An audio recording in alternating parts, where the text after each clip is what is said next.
안녕하세요. 사연 읽어주는 남녀입니다. 오늘도 와주셔서 감사드리며 그럼 오늘의 사연 바로 소개해드리겠습니다. 평소처럼 저녁 식사를 막 끝낸 무렵이었습니다. 신우이에게서 전화가 걸려왔는데 그 목소리가 참 다급해 보였어요. 저는 무언가 불길한 느낌이 들어 전화를 받는 남편을 조용히 지켜봤죠. 남편은 신우이와 통화를 시작하자마자 얼굴이 딱딱하게 붓기 시작했습니다. 방금 전 저와 대화를 하며 웃던 얼굴에서 웃음기가 싹 사라졌죠. 신우이가 전화를 한 이유는 이거였어요. 이전에 저희가 한번 크게 지원했던 심해부의 사업이 다시 위태로워졌다는 이야기였죠. 남편은 과거 신우이 부부에게 사업 자금으로 이미 2억 원 정도의 큰 돈을 빌려준 적이 있었거든요. 그런데 이번에도 신우이는 가게가 어려워졌다고 다시 돈을 요청했던 거예요. 이전에 빌린 돈은 한 푼도 갚지 않았는데 말이죠. 민호야, 누나 정말 이번이 마지막이야. 가게 완전히 망하게 생겼어. 누나가 염치 없이 또 손 벌린다. 응? 누나 진짜 무릎이라도 꿇을까? 아유, 누나. 지난번에 2억 가져갔을 때도 분명히 마지막이라며. 그 돈 아직도 공중에 떠 있는데 또 달라고? 우리도 딸 유학비에 허리가 휘청해. 진짜 이번엔 무릎 하래비가 와도 못 빌려줘. 당시 저희 집 사정도 넉넉한 편은 아니었습니다. 무엇보다 딸아이의 유학 준비가 막바지라 돈이 많이 들어가는 시점이었어요. 남편의 거절 의사에 신우이는 바로 전화를 끊어버리더군요. 그리고 며칠 뒤 신우이가 심해부와 함께 집으로 찾아왔어요. 신우부부의 뜻밖의 방문에 저와 남편 모두 당황하지 않을 수 없었죠. 집으로 찾아온 신우이는 자리에 앉자마자 눈물을 흘리며 또다시 부탁을 했습니다. 민호야, 누나가 이렇게 눈물까지 흘리고 있어. 여기 보여? 나 울잖아. 제발 이번만 도와줘라. 응? 너마저 외면하면 난 진짜 갈 데가 없어. 누나 길바닥 나앉는 꼴 보고 싶니? 처남, 이번에 이거 진짜 못 넘기면 우리 다 끝이야, 끝. 처남도 알잖아. 우리 이제 진짜 갈 데도 없다고. 막다른 길이야. 누나랑 매형이 이러시니까 저도 죽겠어요. 그런데 진짜 제가 돈이 없어요. 우리도 지금 딸 유학비 때문에 정말 빠듯해요. 아무리 머리 굴려도 이번에는 진짜 어렵습니다. 형님, 2억 빌려가서 10원짜리 한 장도 안 갚고 이번엔 또 1억이에요? 정말 너무하시네요. 저번에는 형님 사정이 어렵다고 해서 제가 아무 말도 안 했는데 이번에도 이러시는 건 정말 아니죠. 올케, 내가 정말 자존심 다 내려놓고 이러고 있잖아. 올케는 딸 외국 보낼 돈은 있고 나 하나 살릴 돈은 없어? 너무들 매정한 거 아니니? 매정한 건 형님이시죠. 무슨 우리 집이 형님네 전용 은행이에요? 카드 넣으면 돈이 막 튀어나와요? 솔직히 어이가 없었어요. 그 당시 2억도 쉽게 빌려준 거 아닙니다. 적금 깨고 그래도 부족해 일부는 집담보로 대출받아 빌려준 돈이었어요. 이번에 안 도와주면 정말 죽을 판이라고 하도 그 당시 난리를 쳐서요. 그리고 솔직히 제가 왜 내 딸 교육비를 신우가게 운영비에 털어넣어야 합니까? 저희가 여유가 넘쳐서 딸이 유학을 간 것도 아니었어요. 하도 조르고 졸라서 남편이 큰 마음 먹고 보내준 거거든요. 그렇지 않아도 저 당당하게 돈을 빌리려는 모습이 참 뻔뻔하게 느껴지더군요. 남편이 결국 재차 부탁을 거절하자 신우이의 표정은 급격히 굳어졌습니다. 잠시 어색한 침묵이 흐른 뒤 신우이는 갑자기 울분을 터뜨리며 화를 내기 시작했어요. 남편과 저를 번갈아 원망스러운 눈빛으로 쳐다보더니 결국 분노를 참지 못하고 자리에서 벌떡 일어나 버렸죠. 심해부는 저런 행동을 말리지는 못할 망정 신우이랑 똑같이 행동을 하더군요. 부창부수죠.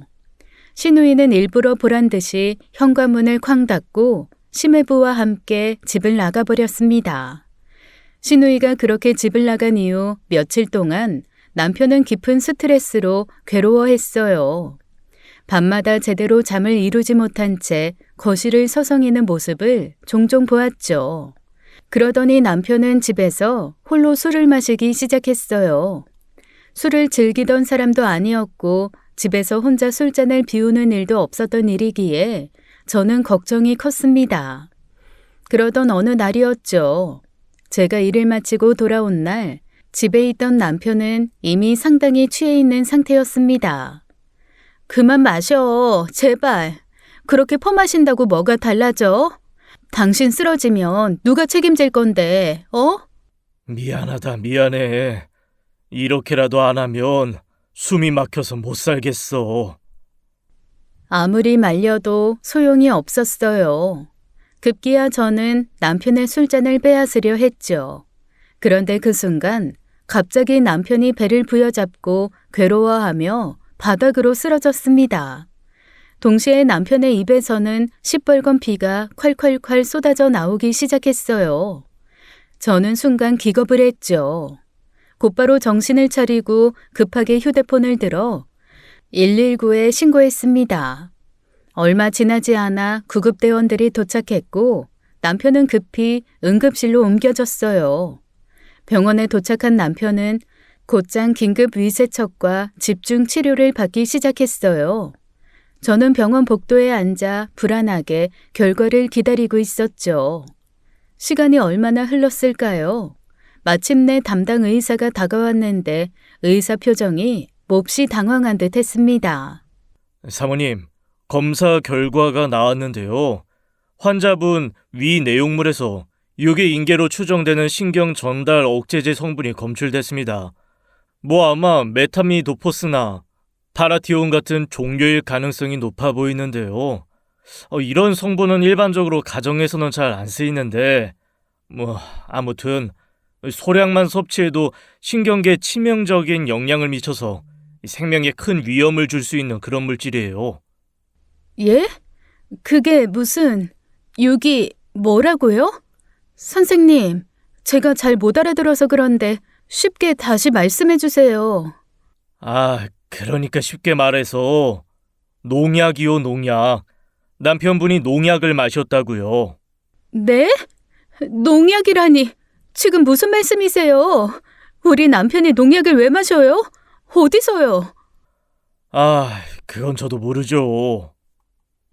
남편은 평소 농약을 다룰 일이 전혀 없는 사람이었어요. 사무직으로 평생 책상 앞에서 일하는 사람이었으니까요.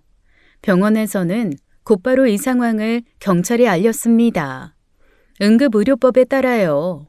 얼마 지나지 않아 경찰이 병원에 도착했어요. 경찰은 곧바로 저희 집 조사를 시작했어요.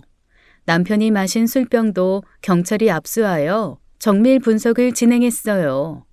얼마 뒤 그 술병에서 농약 성분이 검출되었다는 결과가 나왔죠.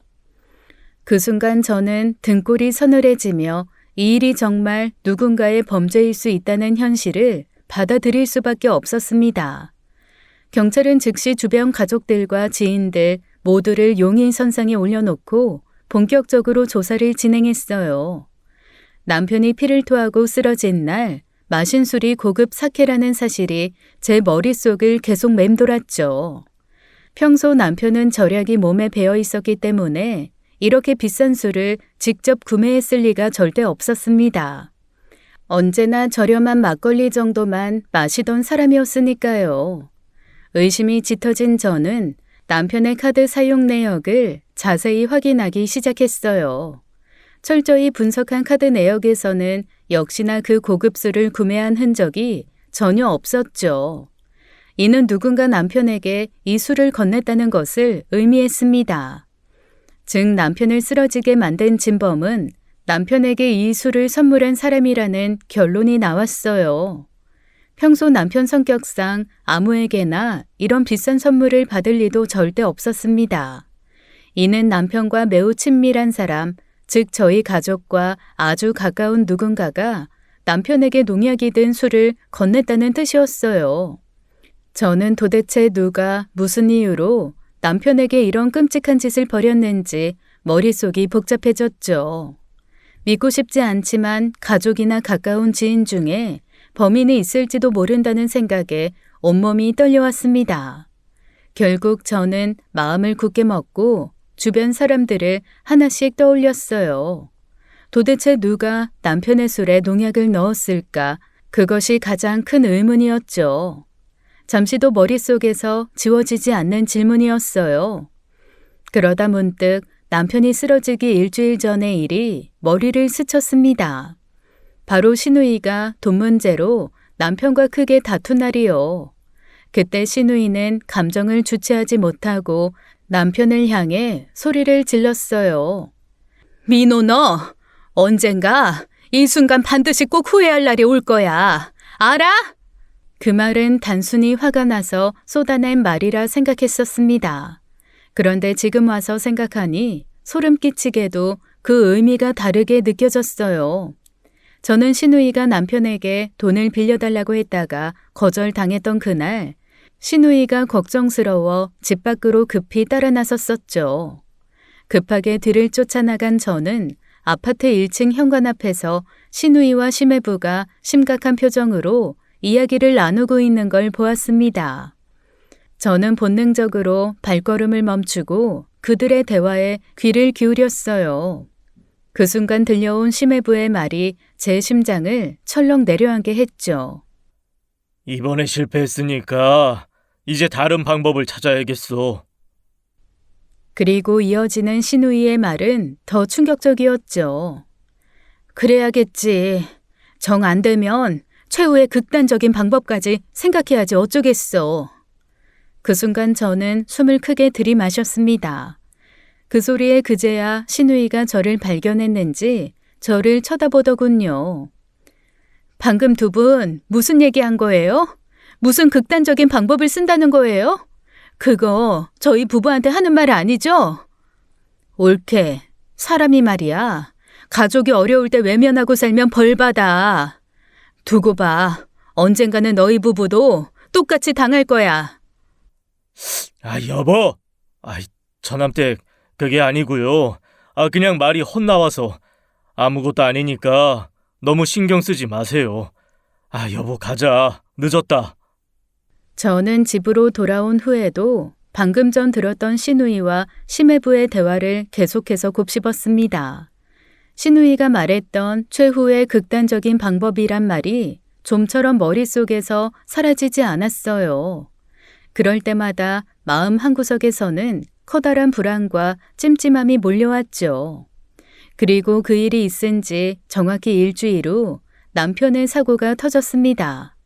남편이 피를 토하며 쓰러졌던 바로 그 끔찍한 날 말이에요. 그 순간 제 머릿속에 가장 먼저 떠오른 사람은 당연히 시누이였죠. 하지만 시누이가 범인이라 생각하기에는 앞뒤가 잘 맞지 않는 부분도 많았어요. 그날 남편과 심하게 다툰 뒤 집으로 돌아가던 길에 시누이가 교통사고를 당했거든요. 사고로 시누이는 시매부와 함께 병원에 입원해야만 했습니다. 그러니까 농약 사건이 터진 날 시누이와 시매부는 병원에 있었던 거죠. 또한 적어도 제 기억으론 그 고급 사케가 저희 집에서 보이기 시작한 건 시누이 사고 이후의 일이었습니다. 그러니 입원한 시누이가 직접 우리 집에 찾아와 이런 끔찍한 일을 저질렀을 가능성은 없었어요. 무엇보다 남편과 시누이는 평소 사이가 나쁘지 않았어요. 아니, 오히려 꽤 가깝고 우애 있게 지내왔던 남매였습니다. 그러니 남편이 수년 전 2억을 빌려줄 수도 있었던 거고요. 혼자 병실 앞 대기실에 앉아 과연 누가 이런 짓을 저질렀을까 생각이 복잡해졌어요. 그렇게 혼란스러운 와중에 또 떠오른 기억이 하나 있었습니다. 남편이 쓰러지기 2달 전의 일이었어요.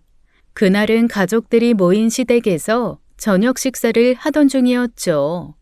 그 자리에서 남편과 아주버님 사이에 언쟁이 벌어지기 시작했습니다. 원인은 오래전 아주버님이 급전이 필요하다며 남편에게 빌린 돈 문제 때문이었어요. 당시 남편은 아주버님에게 선뜻 3천만 원이라는 적지 않은 돈을 빌려주었죠. 그런데 그 돈을 갚지 않은 아주버님이 최근 골프를 배우고 심지어 새 차까지 바꾸는 모습을 보고 남편은 점점 불편함과 분노를 느끼게 되었던 겁니다. 그날 참다 못한 남편은 결국 아주버님께 직접 돈을 갚으라고 요구했어요. 형, 그동안 일부러 말 안 꺼냈는데 솔직히 이제 좀 갚아야 하는 거 아니야? 뭘? 아예 알아듣게 말해. 뭘? 참나, 내가 빌려준 3천만 원 잊었어? 벌써 몇 년 지났어. 야, 민호야, 형이 돈 떼먹을 사람으로 보이냐? 형편 풀리면 알아서 갚는다고 했잖아. 겨우 3천으로 이렇게 사람 민망하게 만드냐, 넌? 겨우 3천? 형 진짜 너무하네. 그 돈 줄 때 형이 분명히 약속했어. 그런데 형은 골프 치고 새 차까지 뽑으면서 내 돈 갚을 여유가 없다는 게 말이 돼? 야, 그만해라. 좋은 날 왜 이래? 나중에 이야기해, 나중에. 내가 무슨 네 돈으로 놀고 먹는 사람처럼 말하냐? 형도 지금 상황이 그렇게 넉넉한 거 아니야. 좀 기다려줄 수도 있잖아. 기다리긴 뭘 더 기다려. 내가 형 때문에 적금 깨고 겨우 준 돈이야. 이젠 나도 여유 없어. 형 은행에서 돈 빌려서 일했으면 벌써 압류당했어. 야, 너 말 조심 안 해? 형 얼굴 안 볼 거야? 적당히 하라고, 적당히. 처음에는 조용조용히 이야기하던 남편과 아주버님의 대화가 점점 더 격해졌습니다. 남편이 아주버님에게 빌려준 돈 이야기를 꺼내자 아주버님은 온갖 핑계를 대며 돈을 갚기를 미루기만 했거든요. 사업이 어렵다는 둥, 아직 형편이 안 된다는 둥 둘러대기만 했죠. 그런 아주버님의 태도에 남편은 결국 참고 참았던 분노를 터뜨리고 말았습니다. 형 진짜 너무하잖아. 아버지 유산 받은 것도 형 혼자 독식해서 마음대로 다 써버리고 아버지 살아계실 때 애지중지 아끼던 그 땅까지 팔아서 사업한다고 홀랑 날려먹었잖아. 그것도 모자라 이제 내 돈까지 떼먹으려고 해? 야, 너 정말 말 다 했냐? 내가 그 돈 일부러 날렸어? 사업하다 보면 잘 안 풀릴 수도 있는 거지. 그리고 아버지 유산은 아버지 병원비며 뭐며 하다 보니까 다 쓴 거라고 몇 번을 말해. 야, 민호야, 내가 너를 어떻게 아끼고 챙겼는데 너 돈 몇 푼 가지고 형한테 이러냐? 어? 몇 푼? 형한테는 몇 푼이겠지만 나는 정말 피 같은 돈이라고. 내 가족까지 희생해가며 형 뒤치다꺼리한 거 몰라? 형이 이렇게 뻔뻔하게 나올 줄은 몰랐네. 야, 임마, 내가 그때 그 돈은 그때 뭐? 아니다. 됐다. 말을 말자. 3천 내가 갚는다, 갚어. 에이씨. 아주버님은 밥상을 엎어버리고는 그 자리에서 일어나 시댁을 나가버렸습니다. 아주버님과 남편 사이가 돌이키기 어려울 정도로 박살이 나버리고 말았죠. 그리고 남편과 아주버님의 다툼 이후 한 달 정도가 지났을 무렵이었어요. 저는 남편이 아주버님과 통화하는 소리를 듣게 되었습니다. 정말 말도 안 되게 대판 싸운 두 사람이었기에 저는 걸음을 멈추고 귀를 기울였어요. 그런데 아주버님이 생뚱맞게 남편에게 좋아하는 술이 무엇이냐고 묻고 있더라고요. 그렇게 심하게 싸운 뒤 갑자기 좋아하는 술을 물어보는 게 어쩐지 뜬금없고 너무 이상해 보이더군요. 남편에게 왜 그러냐 물어도 그저 아주버님이 그것만 물어보고 전화를 끊었대요. 남편 역시 통화 내내 불편한 기색을 감추지 못했고 저는 그 모습이 마음에 계속 걸렸습니다. 그리고 남편이 농약이 들어있는 술을 마시고 쓰러지기 불과 2주 전쯤이었어요.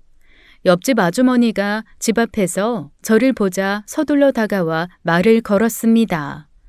어머, 수진 씨, 며칠 전부터 웬 시커먼 남자가 계속 수진 씨네 집 근처를 왔다 갔다 하던데 거실 베란다 쪽을 힐끔힐끔 쳐다보는 게 이상해서. 조심해, 수진 씨. 네? 시커먼 남자요? 그게 누군데요? 응? 나도 누군지 모르지. 하여튼 이상해서 계속 지켜봤는데 영 수상해. 저희 집은 1층입니다. 그러니 마음만 먹으면 거실 창을 통해 안쪽을 볼 수 있었어요. 내가 하도 수상스러워서 혹시 몰라 사진까지 찍어놨다니까. 이거 찍는데 손이 막 벌벌 떨리고 가슴이 어찌나 두근거리던지. 아이고야, 지금도 다 떨리네. 내가 진짜 간 떨어지는 줄 알았다니까. 어머, 사진 찍어두셨어요? 어디 빨리 좀 보여주세요, 아줌마. 놀랍게도 옆집 아주머니가 보여준 사진 속 남자는 아주버님이었어요. 저는 그 순간 온몸에 소름이 돋았습니다.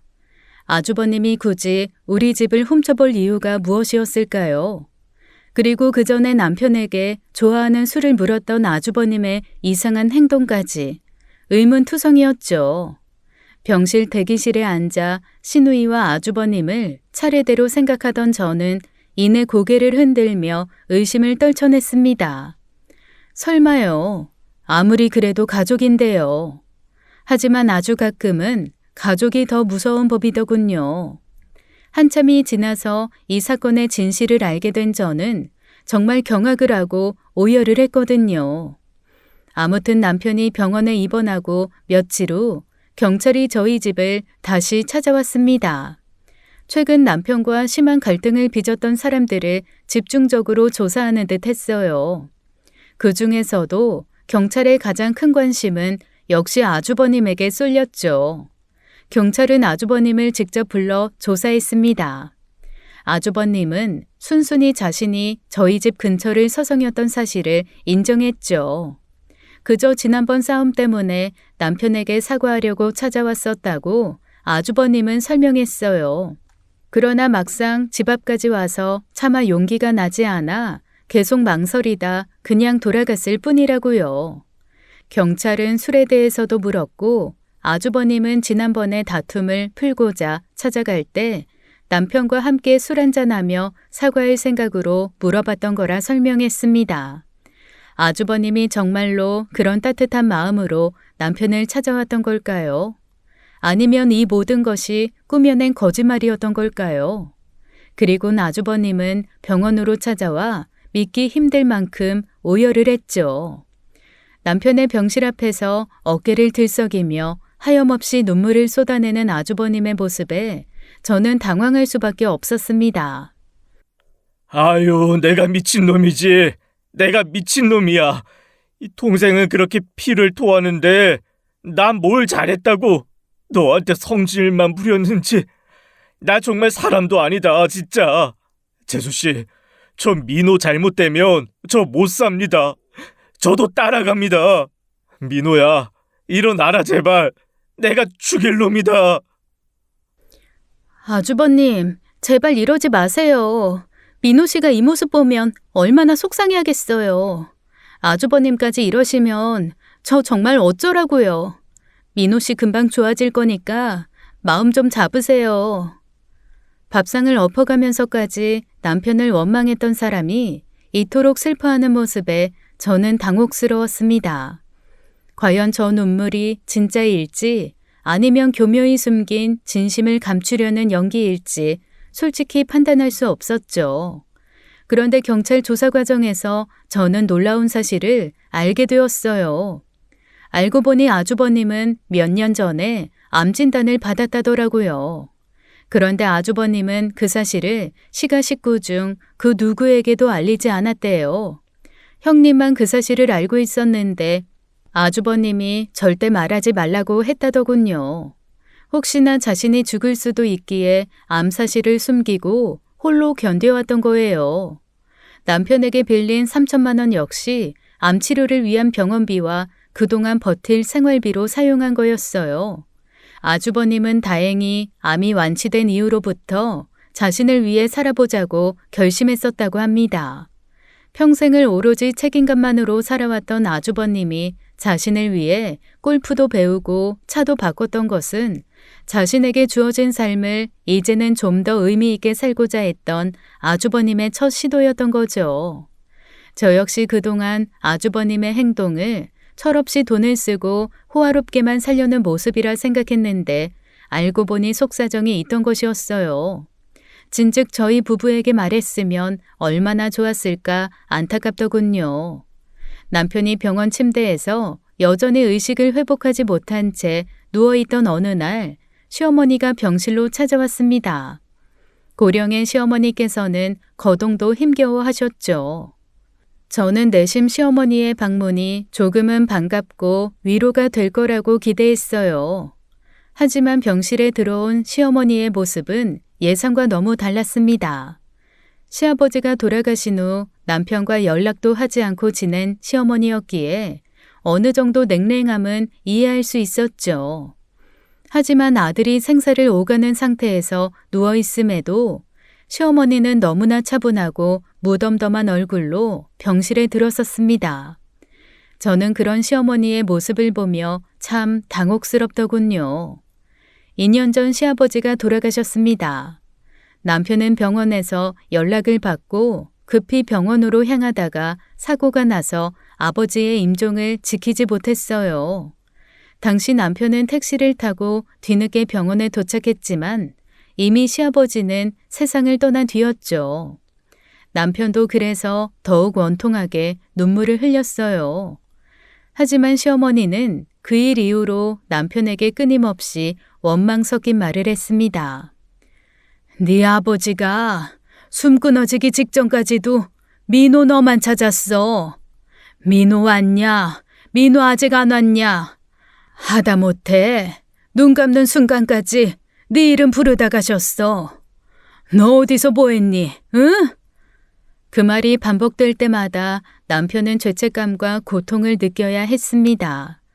특히나 아주버님과 시누이는 병원에서 며칠씩 밤을 새우며 임종을 지켰다고 시어머니는 남편에게 이야기했어요. 그러면서도 정작 시아버지는 끝까지 남편만을 찾았다며 남편의 죄책감을 더욱 부추겼죠. 너는 정말 네 애비한테도 지독히 모질더라. 혜영이랑 민석이 그리고 막둥이는 며칠씩 병원에서 밤새가며 지들 아버지 지켰어. 그런데 아버지는 너 하나만 기다리며 마지막 숨까지 붙잡고 버틴 거라고, 이 녀석아. 또 형하고 누나 얘기해요? 평생 내가 듣던 소리네요. 어머니, 내가 뭐 일부러 임종을 못 지켰어요? 나라고 아버지 마지막 곁에 있고 싶지 않았겠어요? 네가 어디 그런 말을 입에 담아. 형이랑 누나는 너처럼 바쁜 일 없어서 거기 붙어 있었는 줄 알아? 너 하나, 네 이름 하나 부르다가 눈도 못 감고 떠난 게 네 아버지야. 어떻게 자식이란 놈이 그렇게 무정하고 야속할 수가 있어. 어떻게? 제가 무정하다고요? 평생 형이랑 누나만 귀하게 여기고 나는 없는 사람 취급한 어머니는요. 어머니한테 나는 늘 뒷전이었잖아요. 내가 아무리 애써도 어머니 눈에 보이지도 않았잖아요. 그런 사람이 무정한 사람이죠. 제가 무정해요? 너는 그렇게 끝까지 철없이 굴래? 이제 와서 어미 탓이야? 어머니가 절 아들 취급했어 봐요. 제가 일어나. 언제나 형. 제가 형이나 누나랑 같은 자식 맞아요? 명절 때마다, 생일 때마다 형이랑 누나는 늘 최고였고 나는 찬밥 신세였어요. 어머니는 나한테 단 한 번이라도 진심으로 잘했다, 고맙다 그런 말 해준 적 있냐고요? 이 녀석이 정말... 남편이 그날 시어머니에게 분노를 터뜨렸던 이유는 단지 아버지의 임종 문제 때문만은 아니었어요. 남편은 사실 어린 시절부터 시어머니의 차별적이고 가혹한 언행으로 인해 큰 상처를 품고 있었습니다. 어머니 그거 아세요? 어릴 때 나한테 뭐라 했는지 기억이나 하세요? 왜 태어났냐? 이 말 하신 거 기억하시냐고요? 저 그 말이 제 가슴에 칼처럼 박혀서 평생 안 빠져요. 아세요? 그래, 내가 그랬다. 근데 너는 어땠는데? 너 중학교 때부터 사고나 치고 학교에 불려다니고 경찰서를 네 집 안방처럼 드나들었어. 나도 네 애비도 너 때문에 지쳐서 못 살 지경이었다고. 넌 그거 아니? 그리고 왜 그렇게 태어나서 이 애미 가슴을 아프게 하냐고 말했었다. 네가 얼마나 속을 썩이면 이 애미가 그런 말을 했겠어. 시어머니 역시 자신도 남편이 사춘기 시절부터 얼마나 힘들게 했는지 고통스럽게 토로했어요. 서로가 그렇게 날선말로 공격하며 깊은 상처를 주고받았던 겁니다. 그날 이후 남편과 시어머니는 더 이상 어머니와 아들 관계가 아닌 철저히 남남처럼 지냈죠. 서로 연락을 완전히 끊었고 명절이나 집안 행사 때에도 서로 얼굴을 마주하지 않았어요. 저는 그때의 끔찍한 기억을 떠올리며 시어머니가 병실에서 보였던 무덤덤한 모습의 이유를 조금은 이해할 수 있었습니다. 어쩌면 남편과 시어머니 사이에 오래된 갈등과 미움이 아직도 풀리지 않고 더욱 깊어진 채 남아 있었던 걸지도 모르겠다는 생각이 들었거든요. 그런 생각을 하고 있는데 시어머니가 저를 따로 조용히 불렀습니다. 병원 복도의 조용한 휴게 공간에 앉은 시어머니는 오랜 침묵 끝에 조심스럽게 입을 열었죠. 그날 시어머니가 제게 전한 이야기는 그야말로 충격의 연속이었습니다. 사실은 민호랑 민석이, 혜영이 새남매가 친형제가 아니다. 네? 어머님, 방금 뭐라고 하셨어요? 네 시아버지랑 내가 재혼을 한 사이라 그때 각자 갓난쟁이 데리고 재혼을 했던 거야. 그러면 남편이 시아버지 쪽이고 형님하고 아주버님은 어머님 자식이었어요? 왜 그렇게 생각하니? 그게 죄송해요, 어머님. 내가 민호를 차별해서 그랬다고 생각하니? 틀렸다. 내가 네 남편 민호를 데리고 네 시아버지를 만났고 네 시아버지가 어린 민석이랑 혜영이를 데리고 왔다. 막둥이야 재혼을 하고 네 시아버지하고 나 사이에서 낳은 아이고. 사실 놀라웠어요. 제 편협한 사고이긴 하지만 저는 어머님께서 재혼을 하셨다고 하셨을 때 남편이 시아버지 쪽 자식인 줄 알았거든요. 그런데 반대였습니다. 남편이 시어머니 아들이었고 아주버님과 시누이가 시아버지 자식들이었던 거였죠. 그때는 다들 너무 어려서 기억들을 못할 거야. 그래서 네 시아버지랑 약속했다. 그냥 친남매인 것처럼 키우자고. 아무도 눈치채지 못하게. 그 비밀을 지금껏 숨기고 살아왔어. 그리고 시어머니는 남편과의 어린 시절을 떠올리며 자신이 했던 차갑고 가혹했던 말들에 대해 깊은 한을 가지고 있음을 털어놓았습니다. 내가 민호한테 참 모질게도 했지. 마음속으로는 잘해주고 싶은 마음이었다만 그러면 내 자식만 예뻐하고 네 시아버지 자식들인 혜영이랑 민석이는 차별한다 생각할까 봐 내 마음을 숨기면서 그러질 못했어. 그러면서도 네 시아버지한테 민호가 혹여나 미움 살까 더 엄하게 대했던 것 같구나. 그 강박 때문에 오히려 더 심하게 대했었어. 돌이켜보면 내 가슴이 너무 아프구나. 어머니, 저는 전혀 몰랐어요. 민호 씨도 아무것도 모르고 있었을 텐데. 수진아, 이제 와서 염치 없지만 민호 잘 부탁한다. 내가 못한 몫까지 네가 좀 품어주면서 보듬어줘라. 이제 민호한텐 네가 전부다. 우리 민호 잘 부탁한다. 그렇게 말씀하신 시어머니께서는 자리에서 조용히 일어나 병원을 떠났습니다. 시어머니를 기다리고 있던 도련님이 시어머니를 모시고 집으로 갔죠. 저는 홀로 남겨진 자리에서 심장이 미친 듯이 뛰는 것을 느꼈습니다.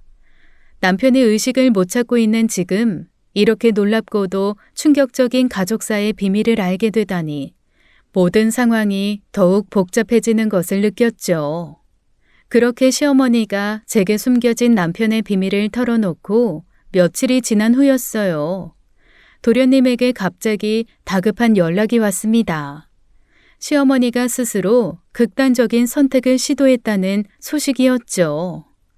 저는 너무 놀라 정말 한 걸음에 황급히 병원으로 달려갔습니다.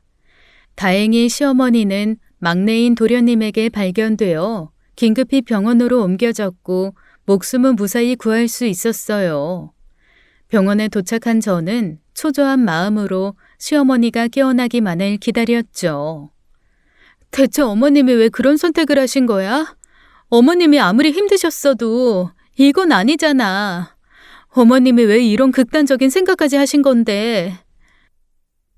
형수님, 어머니가 이거 남기셨어요.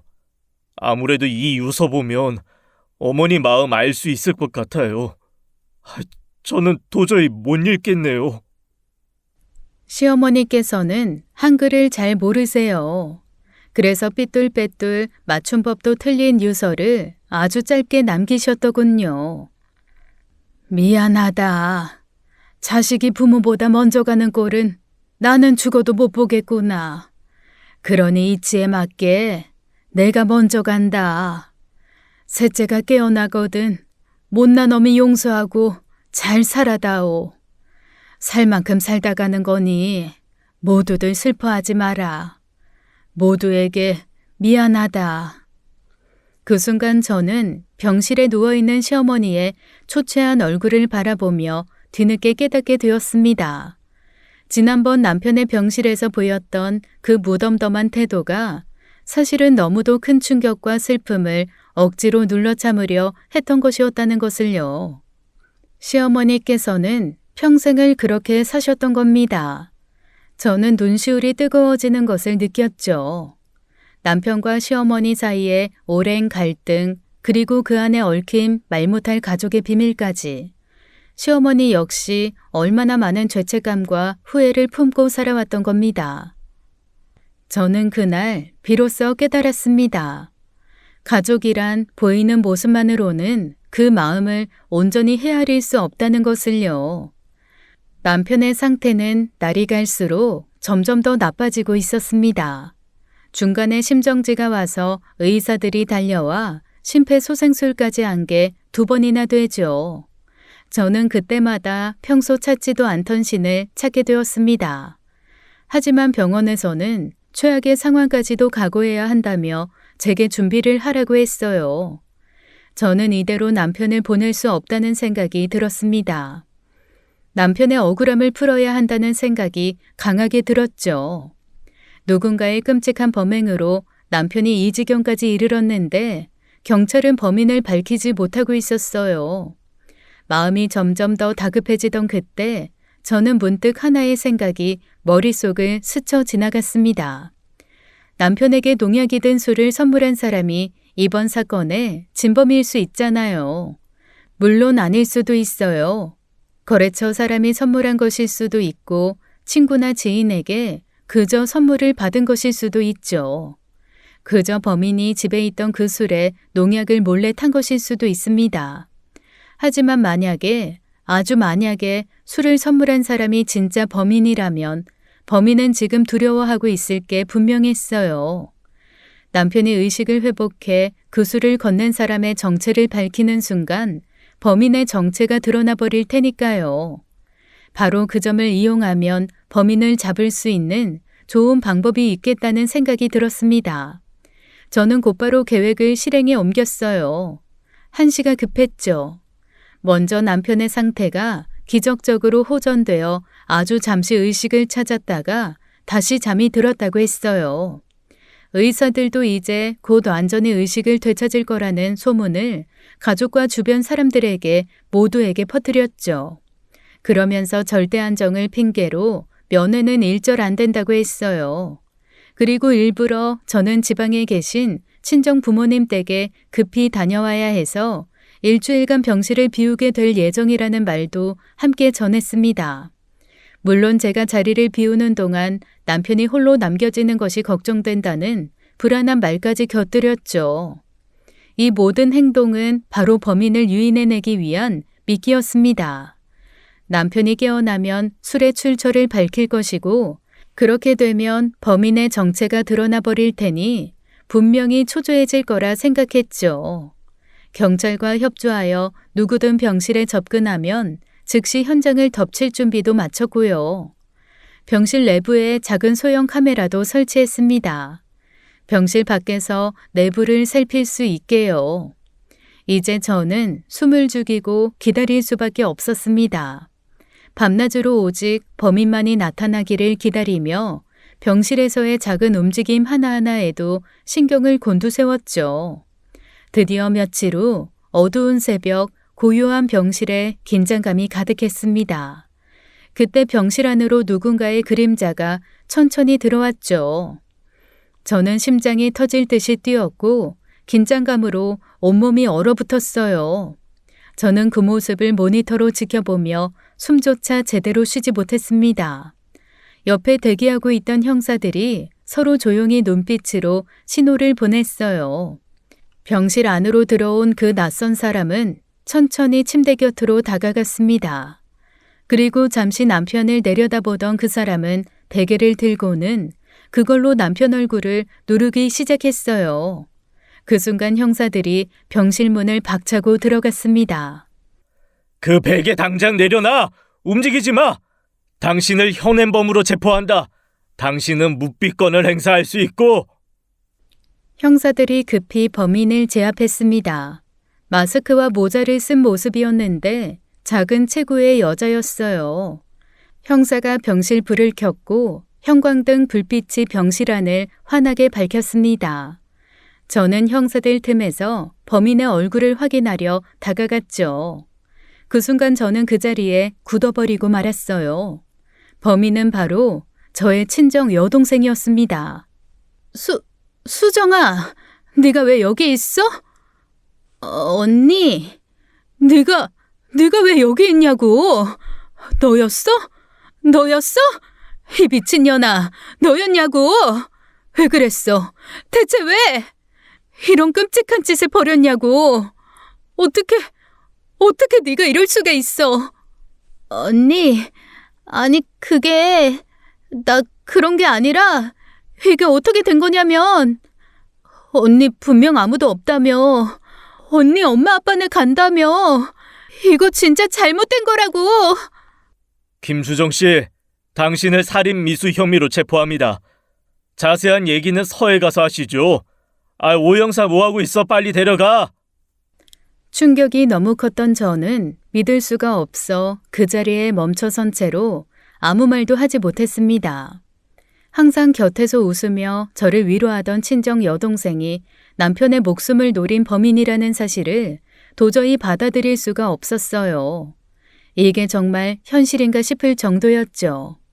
여동생 역시 전혀 예상하지 못한 형사들의 등장에 두 눈을 동그랗게 뜨고 공포와 당혹감으로 덜덜 떨고 있었습니다. 경찰에 이끌려 나가는 여동생을 보며 저는 그 자리에 주저앉고 말했습니다. 그 순간 모든 것이 무너져 내린 듯한 절망감이 저를 사로잡았고 저는 온몸이 떨리며 그저 허공만 바라볼 수밖에 없었죠. 경찰 조사를 통해 드러난 진실은 너무나 비참하고도 참담했습니다. 제 여동생은 오래전부터 형편이 좋지 못한 생활로 인해 깊은 비관에 빠져 있었던 거예요. 늘 생활력이 부족한 제부를 만나 고생을 반복하던 여동생은 점차 지쳐갔고 언젠가부터 저의 풍족하고 안정된 삶을 보며 끊임없는 열등감과 질투심을 품게 된 것이었어요. 그동안 저는 여동생이 늘 밝고 씩씩하다고만 생각했습니다. 하지만 그 이면에서는 감히 상상도 못했던 시기와 원망이 자라나고 있었던 거예요. 수정아, 네가 진짜 미친 거야? 네 형부가 너한테 얼마나 잘해줬는데 대체 왜 이런 끔찍한 짓을 했어? 그래서 그랬어. 뭐? 잘해줘서 그랬다고. 언니가 대체 뭘 한다고 그래? 언니가 늘 당연하게 누리던 것들 나는 평생 한 번도 가져본 적 없어. 언니 얼굴만 봐도 너무 부럽고 미워서 죽을 것 같았다고. 그렇다고 이런 짓을 해? 고작 부럽다고 이런 짓을 하냐고. 어떻게 사람을 죽일 생각까지 할 수가 있어? 그것도 하필 네 형부냐고. 우린 가족이잖아. 그 가족이라는 게 나한테는 숨막히는 족쇄였다고. 언니는 모든 걸 다 가졌잖아. 좋은 남편, 좋은 집, 안정된 삶까지. 근데 나는 뭐야? 난 뭘 가졌는데? 내 인생은 왜 이렇게 비참한데? 왜 나만 참고 살아야 하는데? 나한테 질투가 났으면 차라리 날 죽이지. 아무 죄 없는 민호 씨한테 왜 그랬어? 왜? 그래야 언니가 망가지니까. 난 언니가 가진 거 다 부서지는 걸 보고 싶었어. 그래야 언니도 나처럼 비참해지니까. 그거를 보고 싶었다고. 그게 유일한 내가 살아서 숨 쉬는 방법이었다고. 저는 여동생의 입에서 나온 그 말을 듣고 더 이상 아무 말도 할 수 없었습니다. 그저 눈물만이 멈추지 않고 흘러내렸어요. 제 가슴 속에는 이루 말할 수 없는 비통함만이 가득했죠. 사실 여동생의 질투와 열등감은 하루아침에 생긴 감정이 아니었습니다. 그건 아주 오래전 어린 시절부터 뿌리 깊게 자리 잡고 있었던 것이었죠. 어렸을 때부터 동생은 제게 늘 이렇게 말하곤 했습니다. 언니는 좋겠다. 예쁘고 사람들한테 인기도 많아서. 그때는 그저 어린아이의 농담 섞인 투정이라고 생각하며 웃어 넘기곤 했습니다. 하지만 그 말들 속에는 이미 저를 향한 깊고 어두운 질투심이 자리 잡고 있었던 거예요. 언니는 몰라. 원래 주인공들이 그렇잖아. 안 그래? 언니가 주인공이었을 때 난 그냥 아무도 안 보는 구석에서 언니만 바라보는 엑스트라였다고. 언니가 사람들한테 사랑받을수록 나는 숨조차 쉬기 힘들 정도로 초라해졌어. 그런 언니가 늘 부럽고 미웠어. 알아? 난 정말 너 마음이 그런 줄은 꿈에도 몰랐다. 그냥 자매니까 같이 웃고 자라다고 생각했는데 내가 널 그렇게 아프게 했다는 게 너무 충격이다. 하지만 그래도 이건 아니야. 이건 아니라고. 어떻게 사람을 죽이려고 해? 그것도 네 형부를. 네가 아무리 상처받았다, 부러웠다, 그럴싸하게 변명을 해도 그거 다 개소리야. 알아?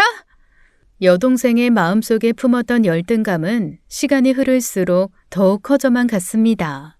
제 곁에 있을 때마다 느껴야 했던 끝없는 비교와 좌절은 점점 여동생을 집어삼키고 있었던 것이죠. 그리고 그 열등감과 시기심이 결국 이번 사건을 일으키는 결정적 계기가 되어버렸다는 사실에 저는 다시 한번 무너져 내릴 수밖에 없었어요. 여동생이 가슴속 깊이 품고 있던 질투심이 제대로 폭발한 건 바로 남편 때문이었습니다. 사실 제 남편은 그동안 여동생과 제부가 어려움을 겪을 때마다 적극적으로 도와왔어요. 경제적으로 힘들다는 소식을 들을 때마다 남편은 선뜻 손을 내밀었고 심지어 제부가 실직했을 때는 일자리를 알아봐 주기까지 했죠. 그런데 문제는 남편의 그런 배려와 도움이 오히려 여동생에게는 더 큰 굴욕과 열등감을 불러일으켰다는 사실이었습니다. 여동생 입장에서는 고마움보다도 자신의 부족함을 매번 확인받는 기분이 들었던 겁니다. 형부는 나 불쌍하니까 도와주는 척하면서 결국은 나한테 얼마나 비참한 인생인지 확인시켜준 거야. 매번 도움받을 때마다 내가 얼마나 초라하고 비참했는지 알아? 이수정, 너 똑바로 들어. 지금 네가 한 짓이 뭔 줄이나 알아? 네 형부가 너한테 손 내밀었던 건 알량한 네 자존심 상처 주려고가 아니라 널 가족이라고 생각했기 때문이야. 네가 그렇게 어렵다고 울고불고 매달릴 때마다 마음 아파하고 잠 못 자면서까지 고민했던 사람이 네 형부였다고. 근데 그 사람한테 칼을 꽂아? 네 초라한 인생이 그렇게 불만이었으면 너 스스로 더 노력했어야지. 왜 자꾸 남 탓 세상 탓만 하면서 살아? 도움받을 땐 한없이 낮추다가 이제 와서 도와줬던 사람한테 책임을 떠넘겨? 그런 네 모습을 스스로 돌아봐. 네 인생이 초라해진 이유는 네 열등감 때문이니까. 차라리 그 도끼를 에너지로 너 자신을 돌아보고 네 인생을 바꿨어야지. 너 같은 애한테 마음 쓴 우리가 바보였다. 사람 인생 결국 자기가 만드는 거야. 언제까지 그렇게 비겁하게 네 인생 망친 책임을 다른 사람한테 돌릴래? 그리고 감옥 가서도 하나 기억해. 네 평생 사람들이 너한테 관심도 안 주고 무시했다고, 엑스트라 취급해서 그게 슬펐다고 그랬지? 그런데 그거 아니? 그런 너한테 관심 주고 널 가족이라고 생각하며 너 아껴준 사람이 네 형부였어. 그런데 너는 정작 너를 아껴주던 사람을 죽이려고 한 거야. 경찰 조사실에서 여동생은 모든 것을 인정하며 담담히 자신의 범행 이유를 밝혔습니다. 동생의 얼굴에서는 이미 모든 걸 포기한 듯한 체념이 서려 있었죠. 여동생은 조사 내내 한 번도 범행 사실을 부인하지 않았어요. 오히려 모든 걸 스스로 털어놓으면서 자신이 저지른 행동에 대해 깊은 후회와 고통을 표현했죠. 법정에선 여동생은 울먹이며 판사에게 간곡히 선처를 구했습니다. 하지만 모든 정황과 증거가 그녀의 범행이 철저히 계획적이고 치밀했음을 보여주고 있었기 때문에 판사는 여동생의 호소에도 냉정한 표정으로 사건을 바라볼 뿐이었습니다. 판사님, 제가 정말 잘못했습니다. 제가 순간적으로 정신이 나갔었나 봐요. 언니랑 형부한테 정말 씻을 수 없는 죄를 지었습니다. 이렇게 될 줄 알았다면 절대 그런 끔찍한 짓 하지 않았을 거예요. 제발 한 번만 선처를 부탁드립니다. 정말 다시는 이런 일 없을 거예요. 피고인 김수정, 본 재판부는 제출된 증거자료와 피고인의 진술을 종합적으로 판단하여 볼 때 피고인의 범행은 우발적이라기보다 오랜 기간 계획된 것으로 보이며 그 방법과 동기 또한 재질이 매우 불량하다. 피해자와의 관계를 고려할 때 비난 가능성 또한 매우 크므로 재판부로서는 피고인의 선처 호소를 받아들이기 어렵다고 판단한다. 법원은 여동생에게 살인미수 혐의로 징역 12년을 선고했습니다. 판사의 무거운 목소리가 법정 안에 울려 퍼지던 그 순간 여동생은 무릎이 풀려 그 자리에 주저앉고 말았죠. 친정엄마는 그 자리에서 기절을 했고 아빠는 끊었던 담배를 다시 피우셨습니다. 제부는 자기 아내의 범죄를 꿈에도 몰랐다며 스스로 자책했어요. 무엇보다 제부는 제 남편을 무척 좋아했었죠. 남편이 농약으로 쓰러져 병원에 있을 때도 몇 날 며칠을 눈물로 보낸 사람이었어요. 그러니 제부도 충격이 컸겠죠. 저는 방청석에서 그 모습을 지켜보며 숨이 막혀왔습니다. 여동생의 흐느끼는 뒷모습을 보며 가슴속이 천갈래 만갈래로 찢어지는 듯한 고통을 느꼈죠. 동시에 저는 결심을 굳힐 수밖에 없었어요. 저는 구치소로 향하는 여동생을 향해 마지막 말을 건넸습니다. 이수정, 너하고 나 오늘부로 끝이야. 지금 이 순간부터 난 너 같은 동생 없고 너도 언니 없는 거야. 12년 뒤에 출소해서도 길에서라도 마주치지 마. 그땐 내가 널 어떻게 할지도 몰라. 어디 가서도 내 이름 입에 담지 마. 이제 너와 난 가족이 아니야. 네가 지은 죄값 제대로 받고 남은 평생 그 끔찍한 후회 속에서 살아. 언니 미안해. 정말 미안해. 저는 그 법정을 빠져나오면서도 뒤도 돌아보지 않았습니다. 이제 더는 제 삶에 여동생이라는 존재가 없다는 사실을 받아들이며 단단히 마음을 먹고 걸어 나왔죠. 하지만 그렇게 마음을 먹었음에도 제 가슴 깊은 곳에서는 떨쳐버릴 수 없는 슬픔과 고통이 계속해서 흐르더군요. 여동생의 선고가 있던 날로부터 2달 뒤 남편이 깨어났습니다. 저는 남편의 병실에서 늘 그렇듯이 힘없이 남편의 손을 잡고 앉아 있었죠. 그때 제 손끝에서 아주 미세하게 남아 미동이 느껴졌어요.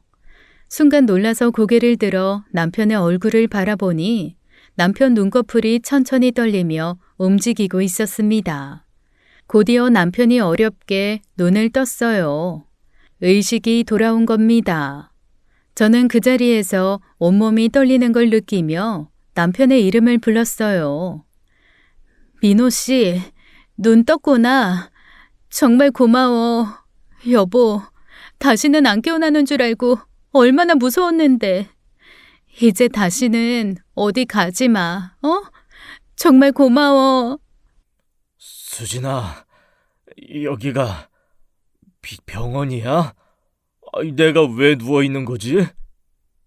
남편의 의식 회복 소식에 가족들이 급히 병원으로 달려왔습니다. 그동안 갈등과 원망으로 뒤엉켰던 가족들이었지만 그 순간만큼은 모두가 하나 되어 기쁨의 눈물을 흘렸죠. 시어머니와 아주버님, 시누이까지 병실에 모였고 그들은 모두가 서로를 위로하며 눈물을 훔쳤습니다. 남편이 깨어난 것이 가족들에게는 그동안 쌓였던 오해와 마음을 풀게 해준 기적 같은 순간이었죠. 저 역시 남편의 손을 잡고 그저 울고 또 울었습니다. 의식을 회복한 남편은 며칠 후 천천히 지난 일의 전말을 듣게 되었어요. 제가 여동생의 범행을 어렵게 꺼냈을 때 남편은 충격에 빠져 아무 말도 하지 못했죠. 남편은 자기를 이렇게 만든 사람이 처제라는 사실에 분노를 먼저 하기보다는 눈물을 먼저 보였습니다. 그동안 누구보다 챙기고 아껴줬던 제 여동생이 그런 끔찍한 일을 벌였다는 사실을 믿기 어려웠던 거죠. 어떻게 이런 일이 벌어질 수가 있어? 수정이가 나한테 왜? 내가 뭘 그렇게 잘못했다고 나한테? 난 정말 믿기지가 않는다. 여보, 이제 다 끝났잖아. 더는 그 일로 괴로워하지 마. 지난 일은 다 잊어버리고 당신 치료에만 일단 신경 쓰자. 응? 내가 당신 옆에 끝까지 있을 테니까. 다행히 남편은 병원에서 치료를 잘 받으며 빠르게 건강을 회복해 나갔습니다. 눈을 뜬 남편의 얼굴을 볼 수 있게 되자 저는 그제야 안도의 한숨을 내쉬었어요. 남편이 의식을 회복했다는 소식에 시누이가 가장 먼저 병실을 찾아왔습니다. 시누이는 남편 앞에 서자마자 눈물을 흘리며 그동안의 철없던 행동을 진심으로 사과했죠. 민호야, 살아줘서 고마워. 그리고 누나가 참 염치 없었다. 네가 그렇게 날 아껴줬는데 그걸 당연하게 여기고 계속 돈만 달라고 했던 거 정말 부끄럽고 미안해. 너 쓰러지고 하루도 빠짐없이 그 일을 후회했어. 정말 미안해. 그 뒤를 이어 아주버님도 병실을 방문했습니다. 아주버님은 그동안 아무에게도 말하지 못했던 암 투병 이야기를 꺼내며 자신이 너무 이기적으로 살아왔다고 진솔하게 고백했어요. 민호야, 형이 암 완치하고 나선 나도 내 인생 즐기면서 살자 하던 게 어느 순간부터 나만 즐겁게 살자로 이기적으로 변한 것 같다. 나만 생각하느라 너한테 너무 못되게 굴었다. 미안하다, 민호야. 형으로서 면목이 없다. 그리고 살아줘서 정말 고맙다. 너 죽으면 나도 따라 죽으려고 했어, 임마. 며칠 뒤 시어머니 역시 도련님과 남편을 찾아와 지난 과거의 잘못들에 대해 진심 어린 사과를 전했습니다. 민호야, 엄마가 널 바라볼 때마다 내 가슴이 얼마나 무너졌는지 너는 모를 거다. 내가 뱉은 독한 말들이 이렇게 되돌아와 내 가슴을 찌를 줄 몰랐어. 살아줘서 고맙다. 정말 장하다, 내 아들. 그리고 정말 미안하다, 아들아. 이 엄마를 용서해 주렴. 저는 그 모습을 보면서 제 자신을 깊이 돌아봤습니다. 정작 범인은 제 가족 안에 있었는데 저는 남편 가족을 의심했던 제 자신이 너무나 부끄럽게 느껴졌어요. 저는 남편 가족을 먼저 의심했던 제 자신이 한없이 원망스러웠습니다. 그런 제 모습을 알아챈 듯 남편이 제 손을 따뜻하게 잡으며 오히려 저를 위로해 주었어요. 우리는 그렇게 사건의 아픔을 조금씩 치유하며 서로의 상처를 다독이기 시작했습니다. 이런 말이 있습니다. 상처는 당신의 잘못이 아닐지 몰라도 그 상처를 치유하는 것은 당신의 책임이다. 저는 이 말을 되뇌이며 앞으로 어떤 일이 있어도 남편과 함께 이 상처를 이겨내고 가족과의 화합을 이루겠다고 굳게 다짐했습니다. 지금까지 사연 읽어주는 남녀였습니다. 끝까지 시청해주신 여러분 감사드리며 저희는 다음 사연으로 돌아올게요. 감사합니다.